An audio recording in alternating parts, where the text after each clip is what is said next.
everyone, it's Nicole here for Lawn Fawn, and I'm really excited to share with you this 3D felt ornament project featuring regular Lawn Fawn dies.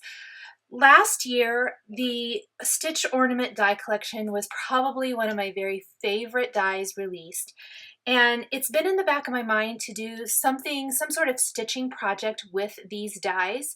And I decided to finally go ahead and do that. And I'm going to be making them from felt. So I'm making them plush and stuffed. So they're double-sided. They can actually be an ornament. I think these would also make really fun gift tags. And I'm going to share some tips and tricks along the way if you don't want to do all of the stitching, because I know stitching isn't for everyone. I really enjoy hand stitching. These actually went together really, really fast.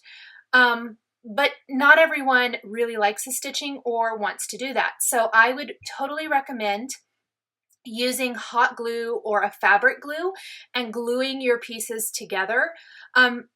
Probably not if you want to stuff them with polyester fiber fill or anything like that. I would recommend probably just gluing the two pieces back to back and going that route, because I just don't know how well the hot glue will hold that in and hold the shape, because it is kind of chunky for lack of a better term.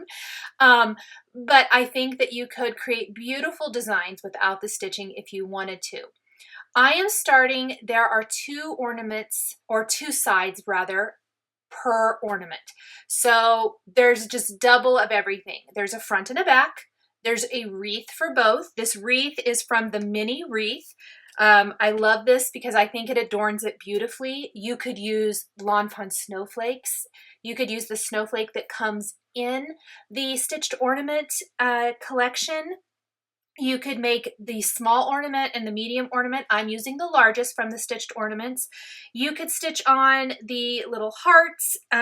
You could do anything. So go through your Lawn Fawn dies, see what you've got, and you can make some really phenomenal designs. I love this wreath. It's probably another one of my favorites, also from last year's release. And so I combined the two. And I'm simply stitching it on with a combination of sequins and seed beads. What you do is come in from the back. I'm using 2 strands of embroidery floss with a beading needle. That is super important because it needs to go through the teeny tiny seed beads. Then I'm threading on a sequin, and then finally a seed bead. I'm using a combination, just whatever I had in my stash. I know a lot of us probably have lots of sequins and seed beads from making shaker cards and things like that. And kind of, I hate to say originally, but originally a lot of sequins and seed beads were to do these kinds of projects. I remember doing these kind of things in my childhood, fun little projects like this. And so I think it's really fantastic. What you do is you come in from the back, you thread it through your sequin, thread it through your seed bead, go around your seed bead and go back through the same sequence. So you're kind of wrapping around the side of the seed bead and then going right back down through the center of your sequin, through the back of your felt piece. And that is securing your sequin in place. It's also stitching the wreath to the felt ornament. So it kind of serves two purposes. We're decorating our felt ornament, the wreath, and we're stitching the wreath to the felt ornament at the same time. I'm a big fan of saving time. You could stitch your wreath on first and then maybe with some green embroidery floss and come back, but I just kind of tried to eliminate that extra step, and I'm just sewing it on with these sequins and seed beads. For the wreath on the gray and white ornaments, I am using red sequins and a sparkling shimmery clear seed bead. For the red ornament, I thought that was an awful lot of red, and so I ended up using white sequins, not clear, white, and white seed beads so that they would really show up as white berries on my wreath. I thought that was a nice contrast and kind of eliminated the overkill of too much red. The red ornament also features a white bow, a white felt bow, instead of the red one. Now I did choose to hot glue the bow on. There's the little tail piece, and then there's the little bow piece that wraps around. I am securing that with hot glue first. So we're just going to glue our little bow and wrap that little center piece around, secure it with hot glue.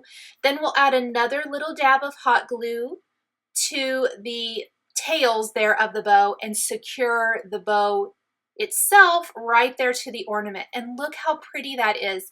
I was really thrilled with how these turned out because I think they're super, super cute and fun.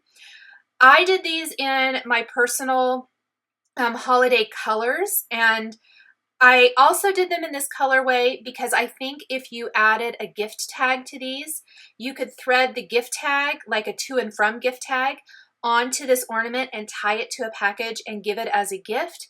And it's almost a little extra gift with whatever you're wrapping it on. So another way to do that, I know I share a lot of ideas like that this time of year, things that I always love gift wrap. I think it's just a way to personalize and really make it special. And that's just another idea if you didn't want to use these as ornaments.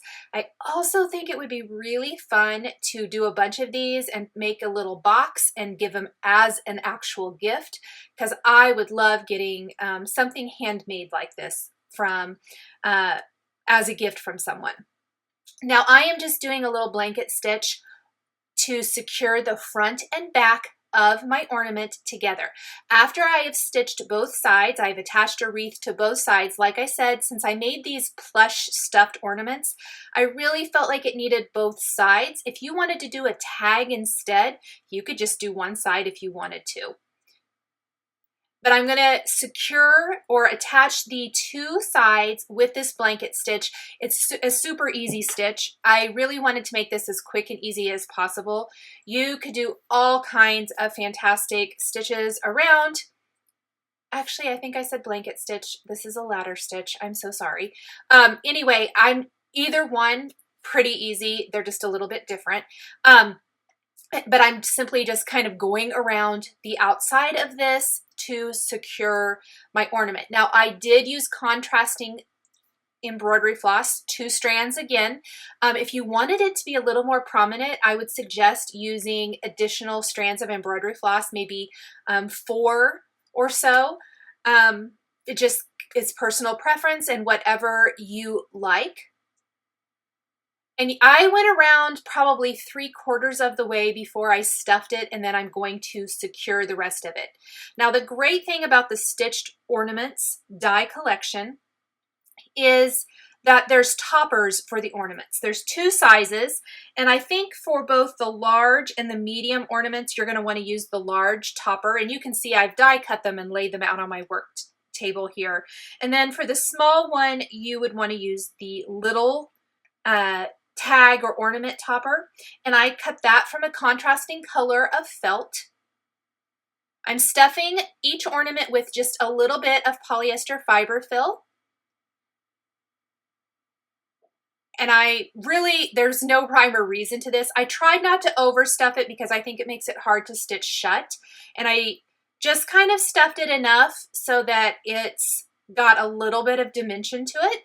And then I'm going to finish stitching up that side. I didn't worry too much about the top because I'm going to be hot gluing the top of my ornament in place. And by the time I add the hot glue and I put the 2 ornament toppers back to back with hot glue, that's going to secure the top of my ornament. I'm a big fan of kind of eliminating any extra little steps if possible. We're all busy this time of year, and if you still want to do some handmade little projects, I'm hoping you might consider this one because it really is a fun one. So once I have that, I'm going to put a little line of hot glue on the long one side. I did tie off my embroidery floss and knot it, but I'm going to secure it with the hot glue as well. And I put one side of the ornament topper Then I'm going to flip it over and put hot glue on the back side and then around the little notch. That way these are completely secured together.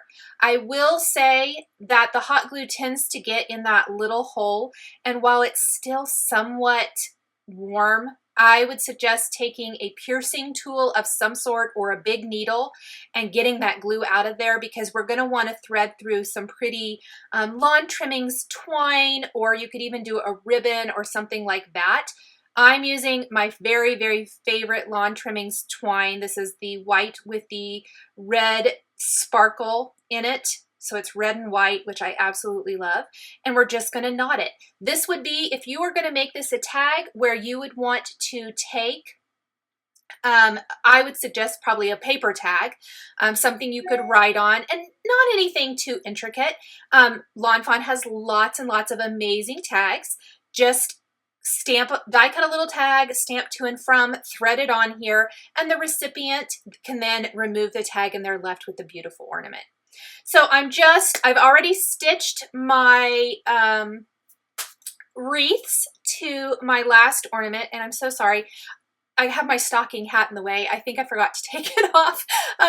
Anyway, I've stitched my wreaths to both sides of my ornament. I've glued my bows in place, and we're gonna just do this nice little ladder stitch all the way around. Again, contrasting embroidery floss. I'm using white on the red here. We're going to go all the way around the ornament. We're going to stuff this one as well. I've made 3 of them here. I think it would be really fun to do these in whatever colors you personally, if you're going to keep them for yourself, whatever colors you like to decorate with. I think it would be fun to give these as a gift, maybe do a whole set of them. Maybe I can even share an idea for that later on for packaging something like this. But see what other dies you have in your lawn fawn stash. Like I said, snowflakes would be phenomenal. Trying to think what else. I even think little hearts on these would be fun. So many things that you can add. You could even add your own stitching designs if you wanted to, and add sequins all over, do all kinds of different designs. Maybe even a little tree. I know there's some little tree dies in some of the collections. I think that would be cute on these ornaments. So just a few additional ideas of things that maybe you can stitch to these stitched ornament dies to really make a whole bunch of fun felt ornaments. I want to thank you guys for joining me today for this video featuring felt ornaments made from lawn fawn dies. Please be sure to visit the Lawn Fawn blog for more information on this project, and be sure to subscribe to the Lawn Fawn channel for lots of amazing videos and inspiration. Thank you guys so much for joining me today, and we'll see you next time.